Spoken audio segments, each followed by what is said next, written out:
क्या क्या हुआ इस पर?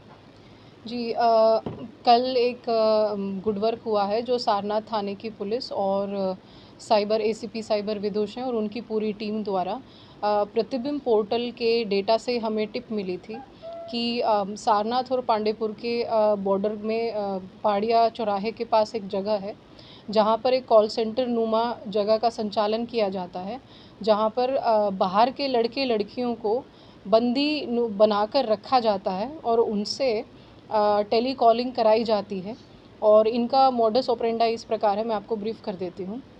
ये लोग सबसे पहले ऐड चलाते हैं कि आपको हम नौकरी देंगे। RRMV नाम की कंपनी है, उसमें ऐड चला के जो लोग इनकी नौकरी के लिए अप्लाई करते हैं और बाकी भी पोर्टल से ये आवेदन प्राप्त करते हैं, उन लड़के लड़कियों को कॉल करके वो बुला लेते हैं। उसके बाद उनसे वो सबसे पहले 2800 रुपये एडवांस लेते हैं कि ये आपके रहने का खर्चा है, 6 महीने में हम आपको सैलरी देंगे लगातार। और उसके बाद उनको बताया जाता है कि आपको कंपनी की किट खरीदनी है, जो कि 3 रूप में देते हैं, 10,000, 30,000 और 50,000 के रूप में।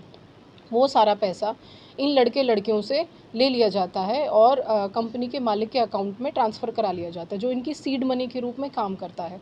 अब इन लड़के लड़कियों को टारगेट दिया जाता है, 4 दिन की ट्रेनिंग दी जाती है, पूरी की पूरी स्क्रिप्ट बताकर किस प्रकार और लोगों को नौकरी का प्रलोभन देके ये लोग अपने साथ जोड़ेंगे और उसके बाद इसी प्रकार से उनसे भी पैसा लिया जाएगा और उनको भी आगे एक चेन रिएक्शन की तरह इस पूरी चीज़ को, घटना को कारित किया जाएगा। तो इसमें हमने पूरी जब हम अपने थाने की पुलिस और साइबर पुलिस के साथ गए तो कॉल सेंटर से हमें ऑलमोस्ट 38 ऐसे विक्टिम पहले तो हमें मिले, जो कि शिकार थे, जिनको रखा गया था, जिनको कुछ पैसा भी नहीं मिला है और जिनसे इस प्रकार की साइबर स्लेवरी नुमा चीज़ कराई जा रही है। और बाकी 12 लोग जो कि पूरे घटना के सूत्रधार हैं, वो भी उनको उनमें से 11 लोगों को अरेस्ट कर लिया गया है। एक आदमी जो मालिक है वो अभी फ़रार है, जिसके लिए तफ्तीश जारी है और सारनाथ थाने पर सही धाराओं में मुकदमा पंजीकृत कर आगे की कार्रवाई की जा रही है। ये कॉल सेंटर में वर्क क्या करते थे? टोटली क्या कॉलिंग करके सिर्फ नौकरी का वो करना या कुछ और? जी।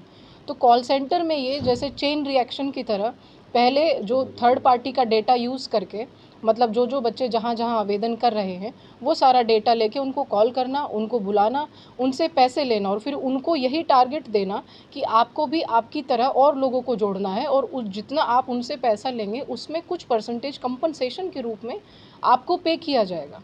तो केस बाय केस बेसिस पर इनको पेमेंट होती थी। कोई सैलरी या किसी प्रकार की फैक्ट्री गोडाउन कुछ भी कंपनी के पास नहीं है जिस प्रकार का उनको प्रलोभन दिया जाता है। बंदी और दबाव बनाकर रखा जाता था, कैसे क्या कुछ? जी, ये सारे जो लड़के लड़कियां हैं पूर्वांचल और ज़्यादातर बिहार से हैं और ज़रूरत के परिवारों से ये लोग हैं, जिनको 10,000 15,000 की नौकरी भी जिनके लिए बहुत मायने रखती है। उन बच्चों को और लड़के लड़कियों को बुला के और काफ़ी हैरेस भी किया जाता था, उनको इनकी मंशा के अगेंस्ट जाके रखा भी जाता था। उनको प्रलोभन दिया जाता था कि आप 1 महीने काम करिए फिर आपकी रेगुलर सैलरी आएगी, जिसके चक्कर में वो लोग कॉलिंग करते रहते थे और इस प्रकार साइबर स्लेवरी को घटना को अंजाम दिया जाता मुख्य था। आरोपी कौन थे? मुख्य आरोपी 2 भाई हैं, जो जिनमें से एक की गिरफ्तारी कल ही हो गई है और एक अभी उनकी हमको जानकारी है, उनको भी तुरंत गिरफ्तार कर लिया जाएगा, जो दोनों ओनर्स हैं कंपनी के। बरामदगी क्या क्या?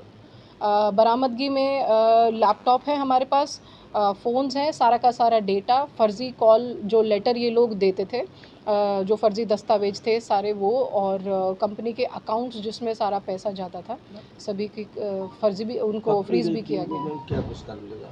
जी, ये बिल्कुल डीसीपी सर ने आदेश दिया है कि ये सारनाथ पुलिस और साइबर दोनों का कोऑर्डिनेटेड एफर्ट है और बहुत ही बढ़िया इन्होंने केस वर्कआउट किया है। संभवतः इस कंपनी के दिल्ली और बाकी जगह भी कॉल सेंटर्स हैं, तो हम वहाँ से भी कोऑर्डिनेट कर रहे हैं और उनको पुरस्कार स्वरूप 20,000 रुपये का इनाम भी दिया जाएगा टीम को। ये लोग टीम लीडर्स बन गए थे, इन्होंने अपने नीचे काफी लोगों और कर लिया था जॉब के नाम पे। कुछ इनको पता था कोई ऐसी कोई ब्रांड नहीं है ना, कहीं कुछ कर नहीं रहे थे, उन्हीं को फंसा रहे थे जिनको जॉब दे, मतलब जॉब के नाम पे फंसा रहे थे। जैसे आपने पॉन्जी स्कीम देखी है, ग्राहक पकड़ना, उनसे इन्वेस्ट कराना, फिर उनका काम है और लोगों को लेकर आना। ऐसे कमेटी का ये कहते थे कि आपको जॉब तभी मिलेगी जब और लोगों को आप करें। सैलरी